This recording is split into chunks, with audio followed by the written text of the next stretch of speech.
नमस्कार, मैं Harikishan Meena, assistant professor physics, government girls college Kharwada. Electronics के ई लेक्चर में आपका स्वागत है। इस लेक्चर में हम लोग पढ़ेंगे द्विआधारी संख्या पद्धति।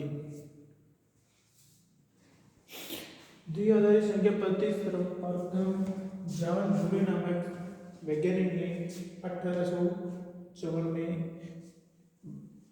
इजाद की थी और उसे कई साल के बाद में लगभग 1938 में सेरन ने बूली बीजगणित और विद्युत के जो स्विच होते हैं उनमें संबंध स्थापित किया। ठीक है, जिस प्रकार से द्विआधारी जो हमारे पास में जो दशमलव संख्या पद्धति होती है, दशमलव संख्या पद्धति, ठीक है, पद्धति दशमलव संख्या पद्धति में हमारे पास क्या होते हैं 0 1 2 3 4 5 6 7 8 और 9 कुल 10 हमारे पास में डिजिट होते हैं या अक्षर होते हैं, संख्याएं होती है 0 से लेकर 9 तक की। उसी प्रकार से द्विआधारी में हमारे पास में केवल दो ही संख्या होती है। कौन कौन सी? एक 0 होती है और एक 1 होती है। 0 और 1 पर आधारित जो संख्या पद्धति है उसको हम लोग द्विआधारी संख्या पद्धति कहते हैं। ठीक है, तो जॉर्ज ब्रूले ने ये दो आधार पर 0 और 1 दो संख्या के आधार पे एक संख्या पद्धति दी।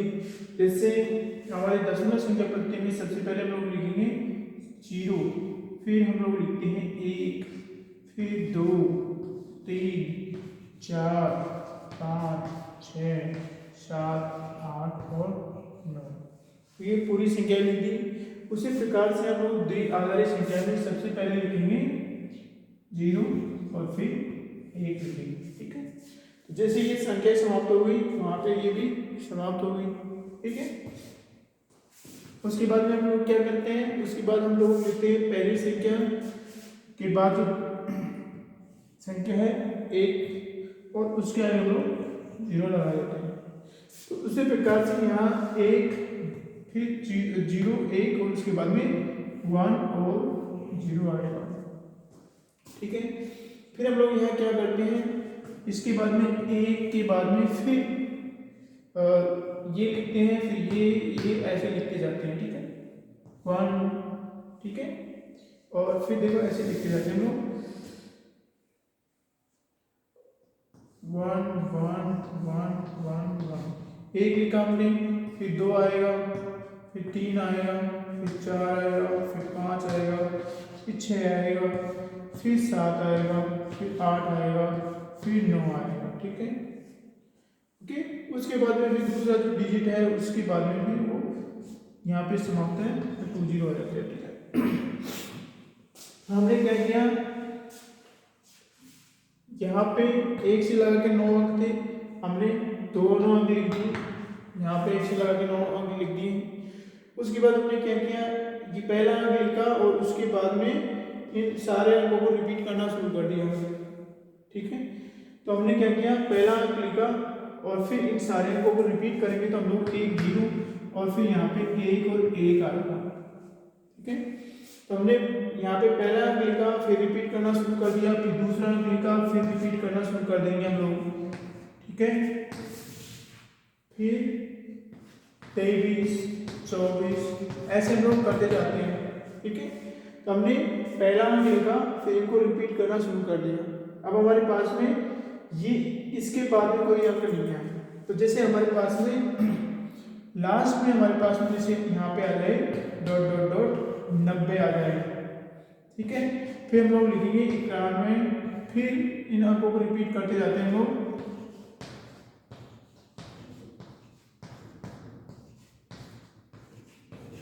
97 और 98 और 99। ठीक है, तो हमने पहला अंक लिया और फिर उसके अंक के बाद में हमने सबको रिपीट किया 1 से लगा के 9 तक।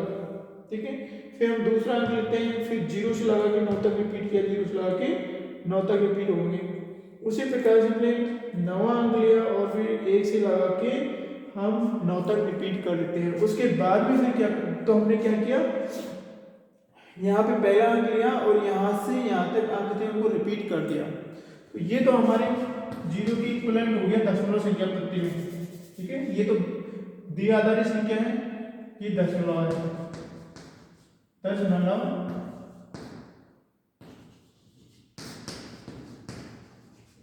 तुल्य पहला अंक पहले के बराबर, सॉरी शून्य के बराबर, दूसरा अंक 2 के बराबर, ये दूसरा अंक 2 के बराबर, ये 3 के बराबर होगा। ठीक है, जैसे हमने लिखा 1 0 1 2 3 ऐसे होगा, तो वैसे ही 0 1 2 3 के बराबर होना चाहिए क्योंकि रिपीटिशन है, द्विआधार है। फिर हमने क्या किया, जैसे हमने 9वां अंक लिखा और फिर हमने सारे अंकों को रिपीट कर दिया, तो हम क्या करेंगे, जब हमारे पास में ये अंक समाप्त हो जाता है तो हम लोग वापस इस अंक को लिखते हैं और फिर इसके आगे ये अंक 2 बार लिख देते हैं। ठीक है, तो उसी प्रकार से हमने क्या किया, ये अंक लिया और इस अंक को रिपीट किया। अब चूंकि हमारे पास यहाँ 2 ही अंक समाप्त हो गया, तो हम लोग क्या करेंगे, वापस ये अंक लेंगे और इस अंक को हम लोग 2 बार लिख देंगे। तो ये किसकी तुल्य होना चाहिए, ये 4 के तुल्य होना चाहिए। ठीक है, उसके बाद में फिर हमने क्या किया, इस 1 और 0 को ऐसे कैसे रहने देते हैं, इनको हम लोग उतारते हैं। देखो 1 0 को ऐसे कैसे रहने देते हैं हम लोग, और फिर 1 2 3 4 ऐसे कैसे उतारते हैं इन सारे अंकों को। ठीक है, तो हम भी यहाँ गिनती लिखने के लिए क्या करेंगे, इस अंक को ऐसे कैसे रहने देंगे और नेक्स्ट अंक को उतार देंगे हम लोग 1 0 1। ठीक है, ये हो गया हमारा किसके तुल्य हो गया, ये 5 के तुल्य हो गया। फिर जैसे जैसे हम लोग अंक उतारते जाते हैं 1 0 5 1 0 6 1 0 7 1 0 8 1 0 9, तो हमने 1 से लगा के 9 तक अंक उतार दिए 10 के बाद में। फिर हमारे पास में अंक जैसे समाप्त होता है तो हम लोग क्या करते हैं, यहाँ पे 1 और फिर एक पहले अंक को एक बार और लिख के हम लोग यहाँ पे 0 लगा देते हैं। ठीक है, क्या कर देंगे, यहाँ पे 110 नहीं 109 110, लेकिन 110 लिखने के लिए क्या करते हैं, यहाँ पे 9 समाप्त हो गया तो हम लोग क्या करेंगे, यहाँ पे हम लोग 1 लिख देंगे और उसके आगे फिर 0 लगा देंगे। तो हमारे पास में यहाँ पे जैसे हमने 1 0 0 लिखा, पहले 0 उतारा, फिर हमने 1 उतारा। अब हमारे पास में जब ये अंक समाप्त हो गया तो हम क्या करेंगे, यहाँ पे 1 लिख के यहाँ पे 0 उतार देंगे। ठीक है, उसके बाद में देखो सेम थिंग आती है, उसके बाद नेक्स्ट अंक कौन सा होगा, नेक्स्ट अंक वापस हम लोग यहाँ पे वापस हमने क्या किया, यहाँ पे 1 लिखा और फिर 0 उतारा। ठीक है, उसके बाद में हमने जब आगे और संख्या पत्ती चला गया हम लोग 1 1 के आगे हमने 0 उतार दिया। ठीक है, फिर 1 फिर 2 फिर 3 4 ऐसे उतारते जाते हैं। तो हमने क्या उतारा, 1 1 लिखा और 1 1 के आगे हमने 0 उतार दिया, हम लोग 1 1 के आगे 1 को उतार रहे हैं, तो ये 7 के तुल्य हो गया। ठीक है, उसी प्रकार से हम लोग लिखते जाते हैं और इस ही संख्या पद्धति को सिर्फ 2 अंकों पे अप्लाई करते हैं। तो संख्या पद्धति को दशमलव संख्या पद्धति को आप ध्यान से समझ लो कि दशमलव संख्या पद्धति में क्या दे रखे हैं। दशमलव संख्या पद्धति में सबसे पहले 0 से लगा के 9 तक के अंक लिखे जाते हैं। उसके बाद फिर हम लोग 0 को छोड़ के ये पहला अंक उतारा जाता है और फिर बाकी सारे अंकों को इसके आगे लिख दिया जाता है। देखो 1 से लगा के 9 तक लिख रहा है। ठीक है, उसके बाद फिर हम लोग क्या करते हैं, जैसे 9 समाप्त हो जाता है दूसरा अंक उतारा जाता है और फिर सारे अंकों को लिख दिया जाता है। उसी प्रकार तीसरा चौथा पांचवा फिर 9वां अंक उतारा जाता है और सारे अंकों को लिख दिया जाता है। जब हमारे पास में ये अंक समाप्त हो जाते हैं तो हम लोग नेक्स्ट संख्या कैसे लिखेंगे, नेक्स्ट संख्या लिखने के लिए हम लोग ये पहली संख्या लिखेंगे और इसके आगे 2 शून्य लगा देते हैं। ठीक है, पहला शून्य तो यहीं पे लगा रखा था। फिर हम लोग वापस क्या करते हैं, यहाँ पे 1 से लगा के 9 तक अंक उतारते हैं। जैसे ही 9 अंक हो जाते हैं हम लोग यहाँ पे नेक्स्ट संख्या लिखेंगे, यहाँ पे 1 लिख के 1 के बाद में 1 लिख के वापस फिर 0 से लगा के 9 तक की संख्या को फिर उतारते हैं। ठीक है, तो सेम रिपीटेशन हम लोग यहाँ पे लेते हैं। हमारे पास में दो संख्याएं हैं, तो सबसे पहले हम लोग क्या करेंगे, पहली संख्या लिखने के लिए 0, फिर दूसरी संख्या लिखने के लिए 1 लिख दिया। फिर नेक्स्ट संख्या लिखने के लिए क्या करेंगे हम लोग, क्योंकि हमारे पास दो ही संख्या है तो हमारे पास में 0 को छोड़ के जो नेक्स्ट संख्या है उसमें को उतार के उसके आगे हम लोग 2 अंकों का रिपीटेशन लगाते हैं इन दोनों का। ठीक है, एक एक तो रहेगा, पहले 0 उतारा फिर हमने 1 उतारा। ठीक है, अब हमारे पास में एक भी समाप्त हो गया तो हम लोग क्या करते हैं, सेम वहां जैसे प्रोसेस अपनाई थी वैसे करेंगे। हम लोग क्या करेंगे, यहाँ पे 1 उतार देते हैं और 1 के आगे पहले 1 0 लगाया था, हम लोग क्या करते हैं 2 0 लगाते हैं। ठीक है, 2 0 लगाने के बाद में या फिर हम लोग कहेंगे कि 1 के बाद में 0 और लगा देते हैं और हम लोग फिर वापस इन संख्याओं का रिपीटेशन करते हैं। तो 1 ये हो गया, ठीक है, और 1 ये हो गया। उसके बाद हम लोग क्या करते हैं, जैसे हमारे पास में 0 और 1 के बाद में संख्या समाप्त होती है, हम लोग 10 की जगह हम लोग क्या करते हैं, सॉरी 10 की जगह हम लोग 1 1 उतारते हैं और फिर हम लोग वापस संख्या को रिपीटेशन करते हैं 1 1। ठीक है, नेक्स्ट हम लोग क्या करेंगे, क्योंकि हमारे पास संख्या समाप्त हो गई है तो हम लोग क्या करेंगे, यहाँ पे हम लोग 1 0 0 0 ये हमारे 8 के पहले होगा। ठीक है, और फिर हम लोग वापस उतार सकते हैं संख्या को। देखो जैसे हमने यहाँ पे 1 0 लिखा और यहाँ पे 1 1, यहाँ पे 1 0 0 लिख दिया, तो हम नेक्स्ट जो संख्या होगी वो सेम होगी। अगर हम लोग इसको उतारे तो इसके आगे 0 लिख के उतारे, सॉरी 1 और 0 मतलब 1 10, सॉरी 1 1 0 1 and 1 0। इसको अगर हम लोग शून्य से रिप्रेजेंट करें तो हम लोग यहाँ के बाद में 1 लिखा तो सबसे पहले, या फिर इसको 0 0 से रिप्रेजेंट करें यहाँ के लिए, 1 के आगे 0 0, फिर 1 के आगे 0 1। ठीक है, फिर उसके बाद में 1 के आगे 1 0 हो गया, ये 1 0, फिर 1 के आगे फिर। ठीक है, तो संख्या अपने आप एक के बाद एक आती जाती है। यहाँ पे जैसे हम 1 0 0 है तो वापस नेक्स्ट संख्या लिखने के लिए हम क्या करेंगे, 1 0 0 1। ठीक है, या यूँ कहें हम लोग कि इसके आगे हम लोग इसे 1 0 लगा के उतार दें। ठीक है, फिर उसके बाद में 1 0 1 0। ठीक है, ये कैसा हो गया, जैसे इसके आगे एक और 0 लगा के, जैसे 1 2 3 संख्या होगी तो यहाँ पे देखो। ठीक है, उसके बाद नेक्स्ट संख्या लिखने के लिए इसके आगे हम लोग 0 लगा के उतार सकते हैं कि 1 0 1 1। ठीक है, ये हमारा 9 हो गया, ये 10 हो गया, ये 11 हो गया। ठीक है, तो इस प्रकार से जाट गुणे ने बाइनरी या द्वि आधार पे संख्या पद्धति का विकास किया, जो देखो कि तुल्य दशमलव संख्या के बराबर होती है। ये 0 के बराबर ये है, 1 के बराबर ये है, 2 के बराबर, 3 के बराबर, 4 के। उसी प्रकार से किसी भी कितनी भी बड़ी दशमलव की संख्या होती है उसको लिखने के लिए हम लोग द्वि आधारी संख्या का उपयोग कर सकते हैं। और हम लोग जनरली इसका उपयोग इलेक्ट्रॉनिक्स में करते हैं या कम्युनिकेशन वगैरह में, या फिर हम लोग कहें कि हमारे जो कैलकुलेटर या कंप्यूटर वगैरह होते हैं इसमें इसी का यूज होता है। ठीक है, इसी की सहायता से मशीनी भाषा से हमारे पास में हम लोग इनका यूज कर पाते हैं, कंप्यूटर कैलकुलेटर वगैरह का।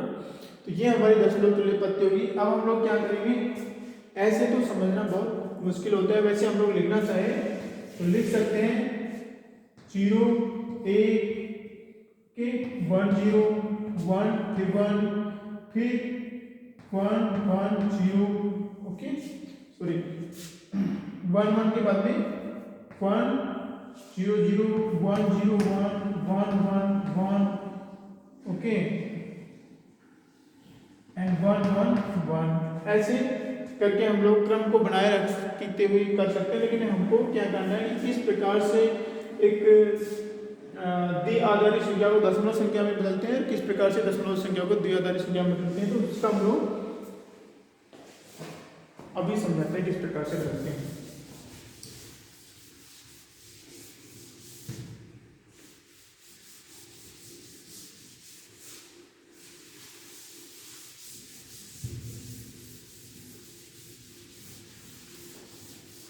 पहले ने ये बताया कि जो हमारा शून्य होता है उसको हम लोग क्या कर सकते हैं, मैंने ये बताया कि हमारा जो शून्य होता है उसको हम लोग जैसे इलेक्ट्रिक स्विच है उसका ऑफ स्थिति को हम लोग शो कर सकते हैं, और ये होता है उसको हम लोग ऑन स्थिति में शो कर सकते हैं। इलेक्ट्रिक स्विच होता है, बिजली का स्विच होता है। या फिर हम इसको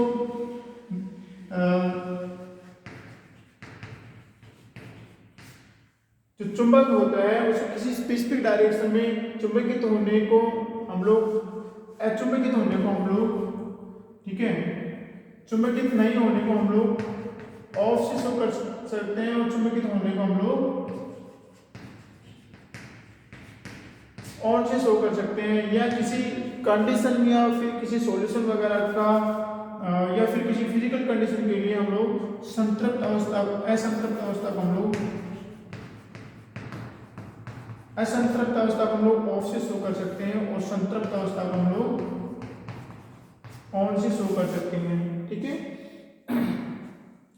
तो इस प्रकार से हम लोग ऑन ऑफ की स्थिति को शो कर सकते हैं। और ये हमारे जो वैज्ञानिक जो सेना थे उन्होंने इस 0 और 1 को इनसे संबंध किया, और इनका बहुत ही अच्छा एग्जाम्पल जो यूज करने का है वो इलेक्ट्रॉनिक्स का है। आज इलेक्ट्रॉनिक्स के कारण संसार में बहुत ही तीव्र गति से एक दूसरे कम्युनिकेशन में भी बहुत ही तीव्र विकास हुआ है, और भी हर संसाधनों में इनका यूज हुआ है, इलेक्ट्रॉनिक्स गैजेट्स का। तो हम लोग देखते हैं किस प्रकार से एक द्विआधारी संख्या को दशमलव संख्या पद्धति में बदलते हैं।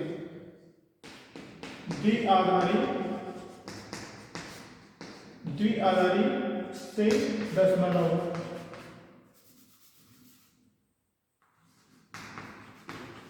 द्विआधारी से किस प्रकार से दशमलव संख्या में उसको हम लोग बदल सकते हैं। तो देखो जैसे हमारे पास कोई द्विआधारी संख्या 0 है, तो इसको दशमलव में बदलने के लिए क्या करेंगे हम लोग, जैसे 0 multiply by 2 to the power of 0 is equal to 0। Okay, 1 0, this is equal to 1 multiply by 2 to the power of 1 plus 0 multiply by 2 की घात 0। ये किसके बराबर होगा, 2 प्लस ये किसके बराबर है, 0 इक्वल टू 2। ये 2 के तुल्य होता है। हम लोग अभी बदलते हैं एग्जाम्पल। यहाँ पे हम लोग इस संख्या को या इस संख्या को, कोई भी बाइनरी संख्या होती है उसको तुल्य दशमलव संख्या में बदलने के लिए क्या करते हैं, हम लोग किसी बाइनरी संख्या को तुल्य दशमलव संख्या में बदलने के लिए क्या करते हैं, जैसे ये हमारे पास में 1 है, 0 1 1 0 1 है, इसको हम लोग क्या करते हैं 1 मल्टीप्लाई बाय 2, इसकी पावर कितनी लगाएंगे, इसके बाद में जितनी संख्या होती है उतनी पावर लगा देते हैं 2 प्लस 0 मल्टीप्लाई बाय 2 की घात कितनी संख्या बची, इसके बाद 1 प्लस 1 गुणा 2 की घात 1 के बाद कितनी संख्या है 0, ठीक है। या 4 plus 0 plus 1 this is equal to 5। तो ये हमारा किसके बराबर होगा, 5 के तुल्य होगा। अर्थात हम लोग देखते हैं इकाई के लिए हम लोग क्या यूज करते हैं, यहाँ पे जो घात यूज करेंगे इकाई के लिए, ये इकाई का अंक है, ठीक है। इकाई के लिए हम लोग 0, दहाई के लिए 1 और सैकड़ा इसके लिए हम लोग 2, ठीक है। क्या हम लोग कहेंगे इकाई के लिए हम लोग 2 के ऊपर 0 पावर इस्तेमाल करेंगे, दहाई वाले अंक के लिए हम लोग 2 के ऊपर 1 का इस्तेमाल करेंगे, जैसे 0 multiply by 2 power 2 raise to power 1। और सैकड़ा के लिए हम लोग जो पावर यूज करेंगे वो लोग 2 यूज करेंगे, यहाँ पे 2 यूज कर रखी है। या हम लोग सिंपल भाषा में अगर समझना चाहे तो हम लोग सारे अंकों को, किसी भी अंक को दशमलव संख्या में बदलने के लिए उस अंक को हम लोग 2 से मल्टीप्लाई करते हैं, ठीक है। लेकिन 2 की घातें भिन्न भिन्न होती है। इस अंक को 2 से मल्टीप्लाई करेंगे, उसमें 2 की घात कितनी होगी, इसके बाद में कितने अंक है उतनी होगी। 1 0 1 है तो 2 अंक है यहाँ पे, तो 2 से मल्टीप्लाई हो गया, जीरो के बाद में एक अंक है तो एक से मल्टीप्लाई हो गया, एक के बाद में कोई भी अंक नहीं है तो जीरो से मल्टीप्लाई हो गया। उसी प्रकार से हम लोग जैसे 1 0 0 0 1 है तो हम लोग क्या करेंगे 1 मल्टीप्लाई बाई 2 की पावर 1 2 3 4 प्लस 0 2 की पावर 3 1 2 3 प्लस 0 मल्टीप्लाई बाई 2 की पावर 2, ठीक है, और प्लस एक और 0 हमारे पास में 2 की पावर 1 प्लस 1 गुणा 2 की पावर 0। तो ये हो गया हमारे पास में, ये हो गया 16 प्लस ये 0 हो गया प्लस ये भी 0 हो गया प्लस ये भी 0 हो गया प्लस ये हमारा 1 है तो ये 17 का तुल्य होता है, ठीक है। दूसरा हम लोग एक और कैलकुलेशन करते हैं। ये इस प्रकार से हम लोग किसी भी द्वि आधारी संख्या को दशमलव संख्या में बदल सकते हैं। दूसरा संख्या लिखने में हम लोग क्या करेंगे, हमारे पास में इससे 4 8 16 और 32 है और ठीक है जो भी है, मतलब ये 2 की पावर 2 है, ये 2 की पावर 3 है, ये 2 की पावर 4 है, ये 2 की पावर 5 है, ठीक है। 64 जैसे टू द पावर 6 और 1 to 8 2 की घात 7 है। तो इनको हम लोग ये हमारा दशमलव संख्या है, इनको हम लोग बाइनरी संख्या में लिखने के लिए क्या करेंगे, जैसे हमने लिखा कि यहाँ के बाद में इसके बाद में कितने जीरो आ रही है, एक कितनी संख्या है 1 2 3 4 संख्या, तो हम लोग 4 से इसका पावर लगा देते हैं, ओके। जैसे 1 के बाद में कितनी पावर है, एक संख्या हमारे तो हम लोग 1 पावर लिख देते हैं, ठीक है। तो ये हमारे किसके तुल्य 2 के तुल्य है। उसी प्रकार से जैसे 2 है 2 की पावर 1, तो 2 की पावर 1 को हम लोग क्या लिख सकते हैं 1 0 लिख सकते हैं यहाँ पे। उसी प्रकार से इसको हम लोग क्या लिखेंगे 1 0 और 4 को हम लोग क्या लिखेंगे 1 के बाद में उतनी 0 लगा दो, 8 को हम लोग क्या लिखेंगे 1 के बाद में उतनी 0 लगा दो जितनी 2 की घात है। 16 को हम लोग ऐसे लिखेंगे जैसे इसके बाद में 4 0 है, ये द्वि आधारी संख्या है। उसी प्रकार से 32 के लिए 1 के बाद में 5 0 लग जाएगी और 64 के लिए 1 के बाद में 6 0 लग जाएगी और 128 के लिए 7 0 लग जाएगी, ठीक है। तो ये इस प्रकार से हम लोग इन संख्याओं को बाइनरी संख्या में बदल सकते हैं। और इससे पहले वाली संख्या होती है उनके बाद में हम लोग जैसे 2 से पहले क्या होगा हमारा 1 और 0 होता है, ठीक है। 2 से पहले हमारा 1 और 0 होगा और इसके बाद में हमारा जो संख्या आएगी इन दोनों के बीच की संख्या वो आएगी हमारे से 4 के बाद में 2 के बाद में एक 3 और आएगा, ठीक है। तो वो आएगा हमारे जैसे 1 के बाद में 1 आएगा, 3 हो गया, उसके बाद 4 आ गया, ठीक है। 5 लिखने के लिए हम लोग क्या करेंगे सेम 1 0 इसकी जगह हम लोग 1 लिख देंगे, उसके बाद में 1 1 0 लिख देंगे और उसके बाद में फिर 1 1 1 लिख देंगे, तो 7 हो गया, ये 7 हो गया, 6 हो गया, 5 हो गया। इस प्रकार से हम लोग संख्याओं को अगर हम लोग ये याद करें कि 2 की पावर वाली संख्या को इस प्रकार से लिखते हैं तो बीच वाली संख्या को भी हम लोग आसानी से डायरेक्टली लिख सकते हैं। तो ये हो गया हमारा द्वि आधारी संख्या से दशमलव संख्या में किस प्रकार से बदला जाता है। यहाँ पे दशमलव संख्या से किस प्रकार से द्वि आधारी संख्या में बदल सकते हैं हम लोग, क्योंकि हमने अभी बदला है तो हमें इनको पता है कि इनकी घातों अगर 2 की घात के रूप में अगर संख्या लिखी जाती है तो इस प्रकार से लिखते हैं, लेकिन फिर भी हम लोग किस प्रकार से संख्या को बदलेंगे। तो अभी देखते हैं हम लोग किस प्रकार से बदलते हैं।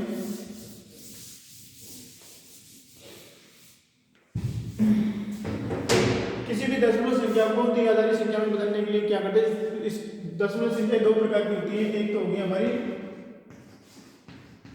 पूर्णांक, ठीक है, और एक होगी हमारी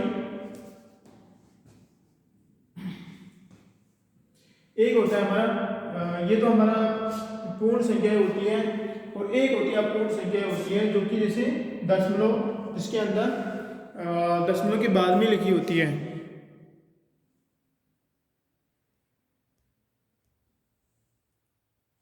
ओके, वो संख्या होती है हमारी भिन्न संख्या है,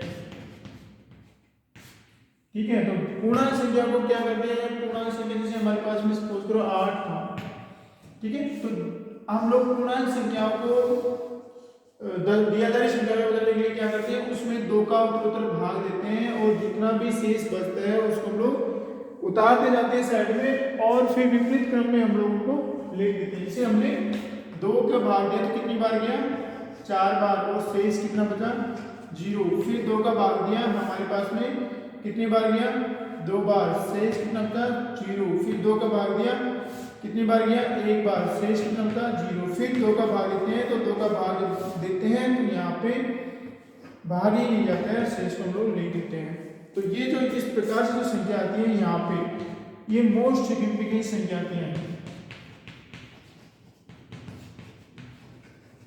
और ये लीस्ट सिग्निफिकेंट,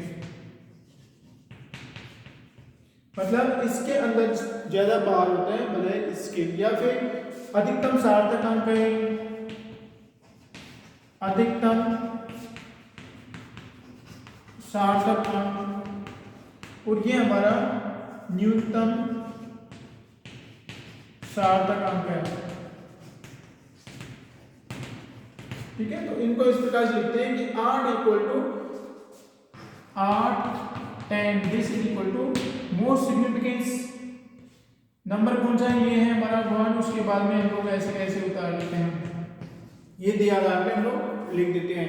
उसी प्रकार से हम लोग अन्य संख्याओं को भी दिए आधारित संख्या में बदल सकते हैं। जैसे हम लोग 7 को बदलना चाहिए, ठीक है, इसके लिए हम लोग किसको बदलेंगे, 7 को बदलेंगे। ओके, जैसे हमने 7 में 2 का भाग दिया, कितनी बार गया, 3 बार, और शेष कितना बचा, 1 बच गया। फिर हमने 2 का भाग दिया, कितनी बार गया, 2 बार, 1 शेष बच गया। फिर 2 का भाग दिया, कितनी बार गया, 1 बार, कितना शेष बचा, 0 बच गया। फिर हमने 2 का भाग दिया, इसमें 1 में भाग ही नहीं गया और यहाँ पे 1 हो गया। तो ये हमारा मोस्ट सिग्निफिकेंस है और ये लेस सिग्निफिकेंस है। तो हमारी 7 10 दिस इज इक्वल टू, नीचे से ऊपर क्रम में लिखते हैं हम लोग 1 0 1 1, ये हमारी 7 हो गई। ओके, यहाँ पे देखो हमने थोड़ा गड़बड़ कर दिया। यहाँ पे 2 का भाग दिया, 3 बार गया, 1 शेष बच गया। फिर 2 का भाग 3 में दिया तो 1 बार ही जाएगा और कितना शेष बच गया, 1 शेष बच गया। फिर 2 का भाग 1 में गया तो यहाँ पे 0 आएगा क्योंकि भाग ही नहीं जाएगा, यहाँ पे 1 आएगा। ठीक है, ये आएगा नहीं। ओके, तो हमारे पास जो संख्या आएगी 1 1 1 ही आएगी। ओके, तो इस प्रकार से हम लोग किसी भी दशमलव संख्या को दिए आधारित संख्या में बदल सकते हैं। पूर्णांक संख्या के लिए अपूर्णांक संख्या के लिए क्या करते हैं, अपूर्णांक संख्या को हम लोग दशमलव संख्या में बदलने के लिए क्या करते हैं, उसको उत्तरोत्तर 2 से मल्टीप्लाई करते हैं और दशमलव संख्या के जो लेफ्ट में जो भी 1 आता है उसको हम लोग उतारते जाते हैं। ठीक है, जैसे हमारे पास में 0.625 है। ठीक है, ये हमारे पास में एक भिन्न संख्या है, ये हमारे पास पूर्णांक संख्या थी। तो पूर्णांक संख्या को क्या करते हैं, 2 से उत्तरोत्तर भाग दिए जाते हैं और जो भी शेष बचता है उसको हम लोग उतारते जाते हैं और फिर नीचे से ऊपर की ओर जो सबसे लास्ट में जो शेष बचता है वो हमारा मोस्ट सिग्निफिकेंस होता है, अधिकतम सार्थक अंक होता है, और जो ऊपर जो बचता है न्यूनतम सार्थक अंक होता है। तो उसको हम लोग नीचे से ऊपर की ओर ऐसे कैसे उतार देते हैं। ठीक है, अब हम लोग दशमलव जो संख्या भिन्न संख्या के रूप में है उसको हम लोग किस प्रकार से बाइनरी संख्या में बदलेंगे, तो उसके लिए हम लोग क्या करते हैं, उस संख्या को उत्तरोत्तर 2 से मल्टीप्लाई करते जाते हैं। ठीक है, जैसे ये संख्या है इसको 2 से मल्टीप्लाई किया तो कितना आया, 5 2 10 और 2 2 4 1 5 6 2 12। ठीक है, तो इसमें हमारा जो दशमलव के लेफ्ट में क्या है, 1 है। फिर हम लोग 250 है 0.250, उसको फिर 2 से मल्टीप्लाई करते तो वो हमारे पास कितना आएगा, 0.500, जो कि हमारे पास दशमलव के लेफ्ट में कितना है, 0 है। फिर हम लोग 0.500 को हम लोग वापस फिर 2 से मल्टीप्लाई करते तो हमारे पास कितना आएगा, 1.000, जो कि हमारे पास कितना है, 1 है।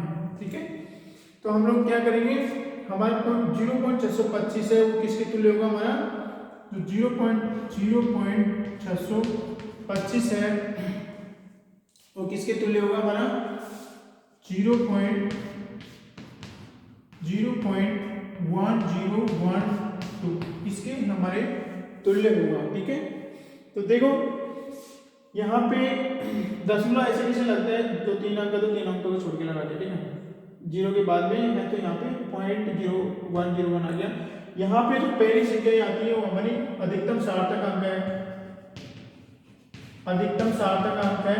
और ये जो लास्ट में जो आती है वो लीस्ट सार्थक अंक होती है। यहाँ पे कभी कभी क्या होता है कि ये जो भाग मल्टीप्लाई करते रहते हैं हम लोग, तो संख्याएं आती रहती है, तो हम लोग एक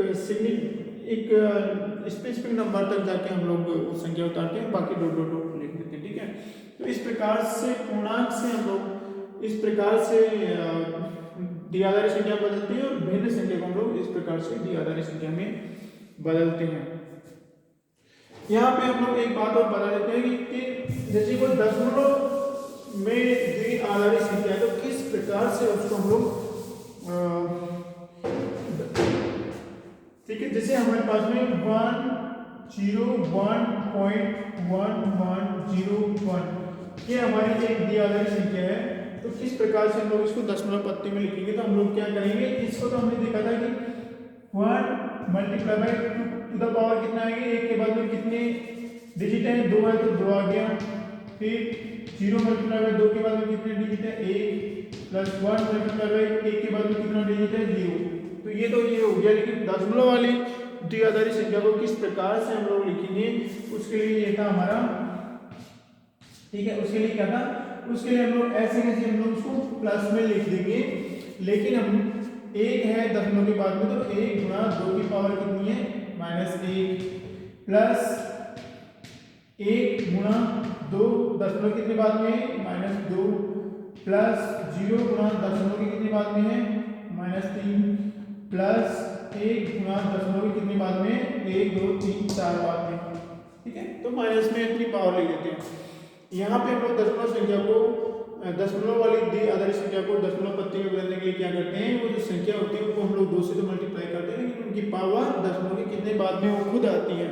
जैसे 1 कितने बाद में आ रहा है, 1 नंबर बाद में आ रहा है तो 1 माइनस में, फिर ये वाला 1 कितने बाद में आ रहा है, 1 और 2 तो माइनस के 2, 0 1 2 3 नंबर में, फिर 1 इस तरह से आ रहा है। तो उनको हम लोग किस प्रकार से लिखेंगे, ये तो हो गया हमारा 2 2 4, ओके, और प्लस 0 प्लस 1, ठीक है, प्लस ये कितना हो गया, प्लस ये कितना है 1/2 प्लस ये कितना है 1/4, ये कितना है प्लस 0, ये कितना है प्लस 1/16, ओके। जैसे हम लोग इसको छोड़ दें तो हमको ये नहीं लिखना पड़ेगा, ठीक है, ये नहीं लिखना पड़ेगा, और हम लोग इसको समराइज कर सकते हैं। ये हो गया हमारा 4 1 5 5, ये हो गया प्लस 0.5, ठीक है, और ये हो गया हमारा 0.25, ये हो गया हमारा 5.75, ठीक है। ये जो संख्या है हमारी 5.75 के बराबर है। ये दोबारा से हम समझते हैं।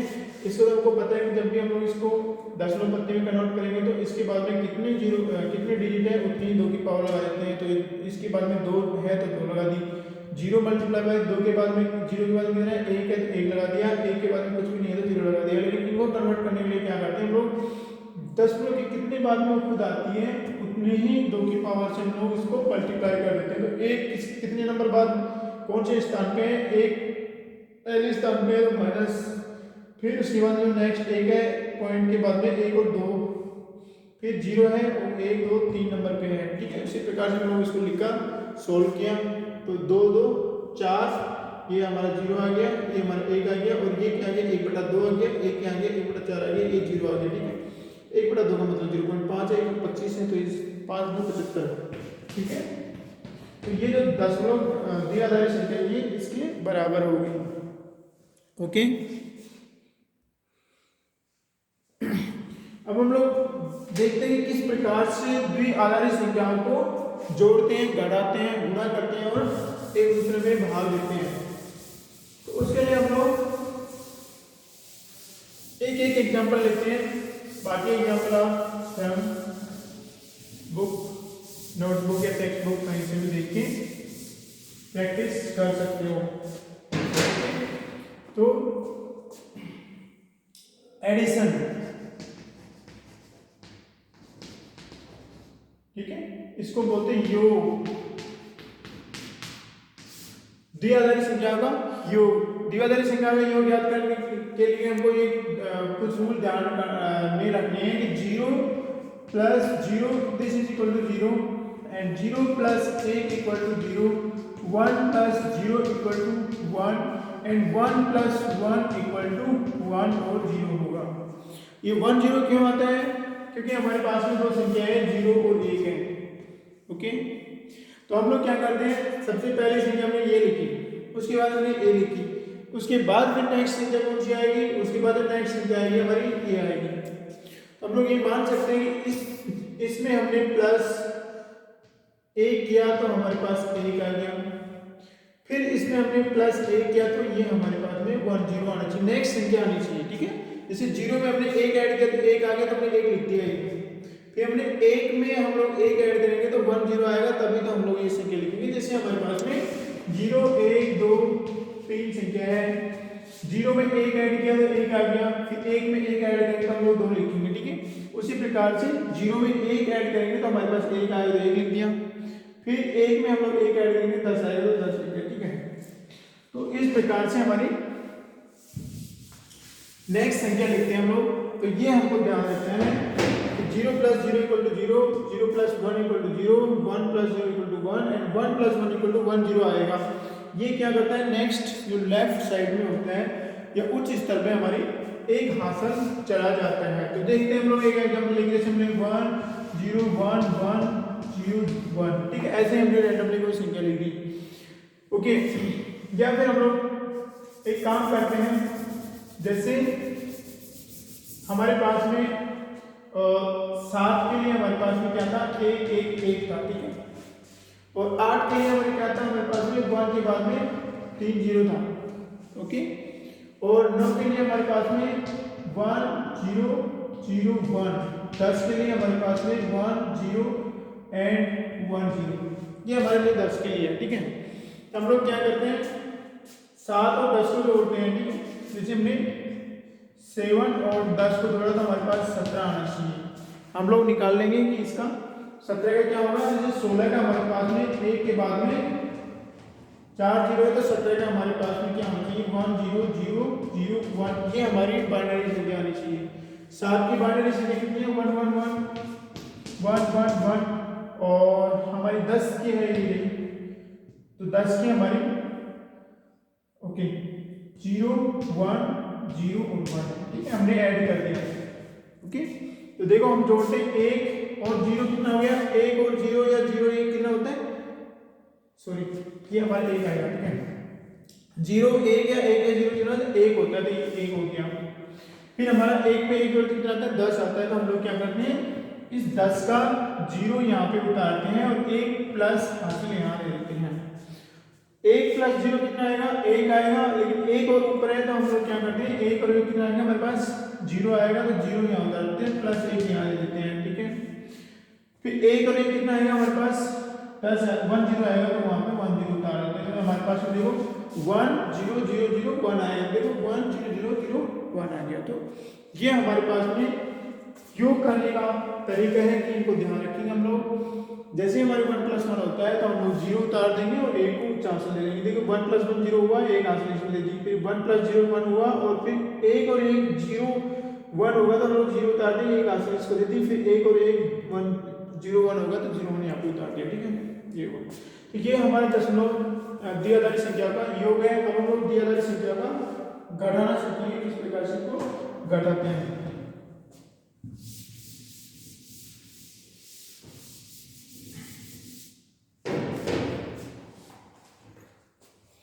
ठीक है, घटाना किस प्रकार से लोग घटाते हैं,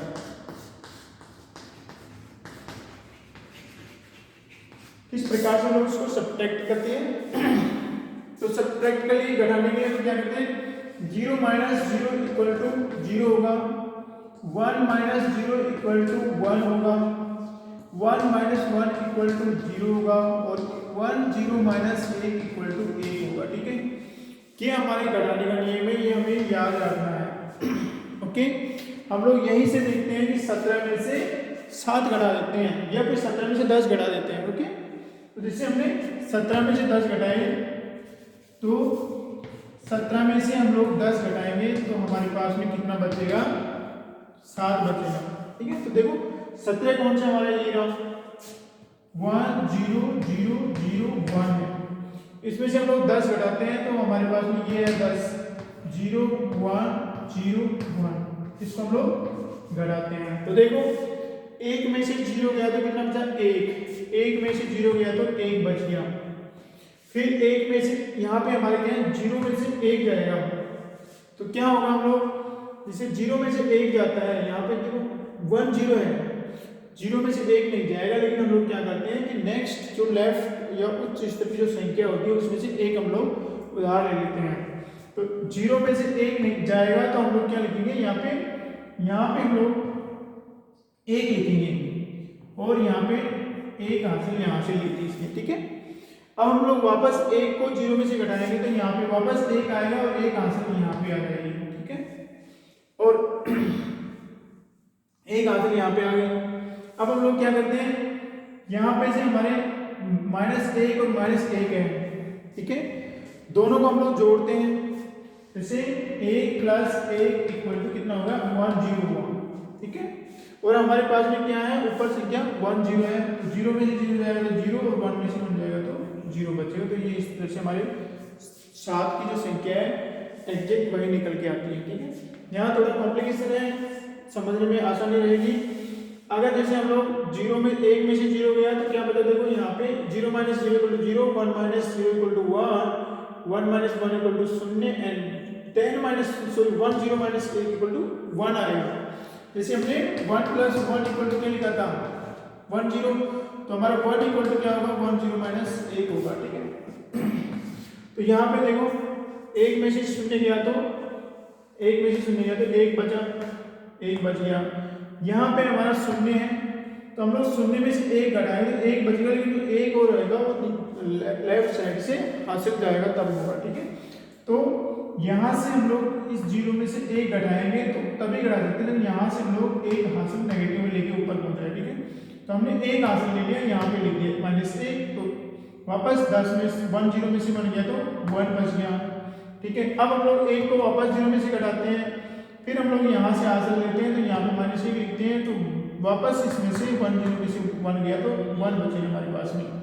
फिर हम लोग हमारे पास क्या है यहाँ पे ये भी नेगेटिव में है, ये भी नेगेटिव में है, तो नेगेटिव में कितना हो गया 1 0 हो गया, और यहाँ पे ऊपर कितना है 1 0, तो 1 0 में से 1 0 गया तो कितना बचा 0 0 बचेगा। ठीक है, तो इस प्रकार से ये हमारा घटाने का, इसी प्रकार से हम लोग अन्य संख्याओं को भी घटा सकते हैं।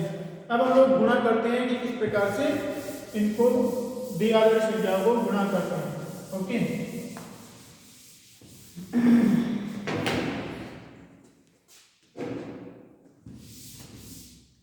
द्विआधारी संख्याओं का गुणा, द्विआधारी संख्याओं का गुणा सेम वही होता है जैसे हमारी दशमलव संख्या पद्धति में होता है। यहाँ पे हम लोग 0 × 0 = 0 लिखेंगे, 1 × 0 = 0, 0 × 1 = 0 and 1 × 1 this is equal to 1, ये हमको ध्यान रखना है। तो जैसे हम लोग जैसे हमारे पास में ये हमारे पास में 8 है, ओके, या फिर हमारे पास में ये 16 है। ठीक है, और हमारे पास 2 के लिए क्या था 0 के लिए हमारे पास 0 था, 1 के लिए हमारे पास 1 था, 2 के लिए हमारे पास 1 0 था। ठीक है, तो हम इस 2 को 8 से मल्टीप्लाई करेंगे तो हमारे पास 16 आना चाहिए। ठीक है, जिसे 8 × 2 दिस मस्ट बी 16।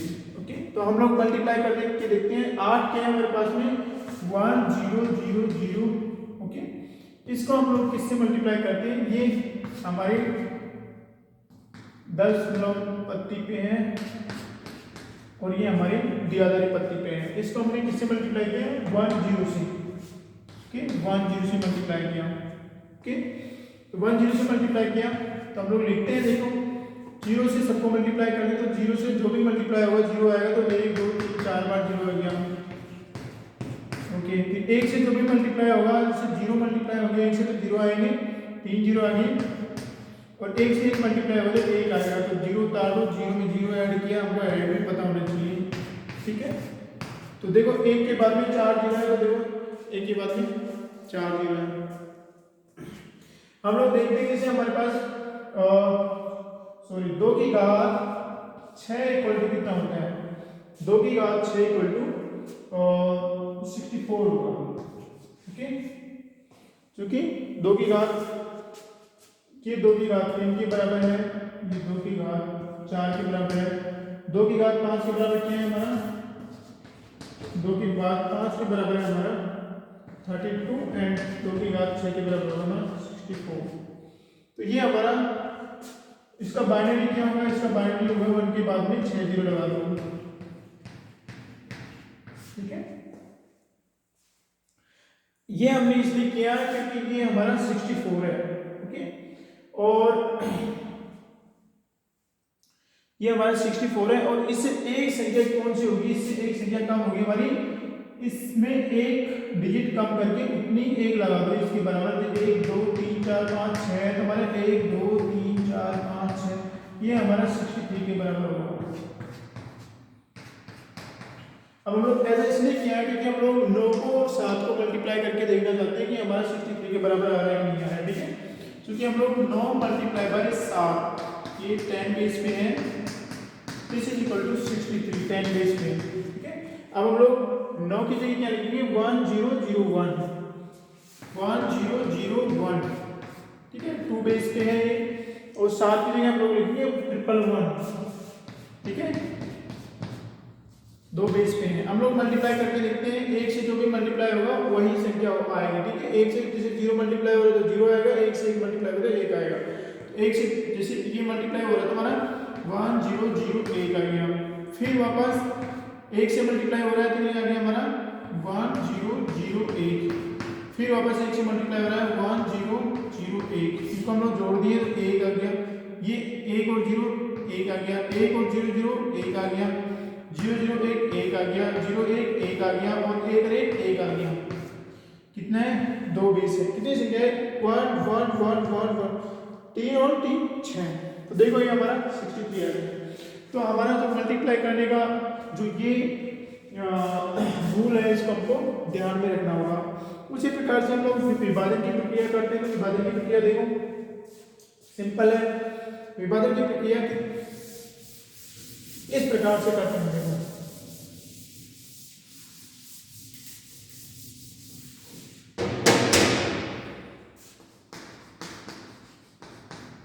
विभाजन,